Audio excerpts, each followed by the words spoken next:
Tyson, the Subaru specialist from Subaru Prince George here, and today we're taking a look at the 2025 Subaru Forester Touring in the Sapphire Blue midsize SUV offered by Subaru. Powered by a 2.5-liter four-cylinder boxer engine producing 180 horsepower, good balance of power and efficiency in a vehicle of this size. We have 8.7 inches of minimum ground clearance, more than your average half-ton pickup.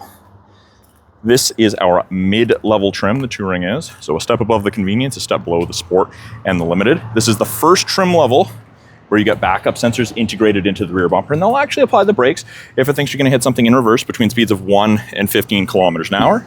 You have a proximity kick gate, or you can open it from the door, the driver's seat, or the key fob, and that opens into a rather spacious cargo area. Tall, wide, and deep, kind of as you'd expect with that boxy rear end on the Forester. On the rear driver's side, we have 2 grocery bag hooks and a 12-volt power point. We've got a privacy cover that hides everything from the top of the seats down. And if you don't need the privacy cover, or it's going to be in the way of a taller object, you can actually tuck it underneath the false floor, and there's a place for you to fit it in, slot it across. Rear passenger side, we have 2 more grocery bag hooks, and if you need additional storage, the seats fold down. You just simply lift, and it obviously depends how far back that front seat is reclined, but you can dramatically increase the amount of storage you have in the Forester. Now, to close it, you can also do the kick function. You can pull down, you can close, you can lock and close it, whatever is going to work best for you. Roof rails with integrated tie downs, front and rear. You can get crossbars if you're going to carry anything on the roof of the Forester. Seats fold up, one-handed, very, very easy to do so. And you get the upgraded premium cloth in the Touring with the blue contrast stitching. There's a fold down armrest if there's only 1 or 2 passengers in the rear. And essentially, if it's red, it's unlocked. If you can't see the red, it's locked, which is nice. Tons of headroom, tons of legroom in the second row for passengers. Out of the center console, it's the first trim level to get vents out of the center console, in addition to the vents underneath each front seat facing rearward. And then we have 2 charging USBs to keep everyone happy on those longer trips. We've got 3 matte back pockets on the backs of both front seats. Storage is not an issue in the Forester. The rear door card is soft touch. The armrest is soft touch. And below that, we have a little bit of storage with a bottle holder. And if you need it, you have child lock. It is a proximity key. Key just has to be on your person within 46 inches. And to lock it, you simply touch these lines and it locks.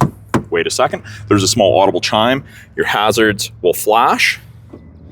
Lights will come on. Front door card looks very similar to that of the rear in terms of soft touch. Front 2 windows are auto, regular power windows for the rear, and window lock if you want to stop people from playing with that. A little bit more storage than the second row door card with a larger bottle holder. And this is the first trim level in the Forester lineup where you get a power seat, including lumbar. It's the same seating material up front, but these seats are specially designed to transmit less vibration and harshness through the car, which results in less driving fatigue. Inside the Touring with it running, we have our leather wrap steering wheel. And this is the first trim where you get your heated steering wheel. Left-hand side of the steering wheel, we have our Bluetooth and audio controls. You can make and take calls, control the volume of the calls and music, access Google Assistant or Siri. The right-hand side, we have our adaptive cruise and lane centering. Both of those use these 3 black boxes behind the rear view mirror. Those EyeSight cameras are scanning for pedestrians, cyclists, road lines, and other vehicles. They also do automatic emergency braking. We have our paddle shifters. We can manually select our gears with the automatic CVT. And this is the first trim level where you get the 11.6-inch touchscreen infotainment system. They've broken it into 3 portions. Top portion gives you a bunch of different pieces of information depending what you want to look at. It's also where you access X mode, which is like 4 low and a pickup.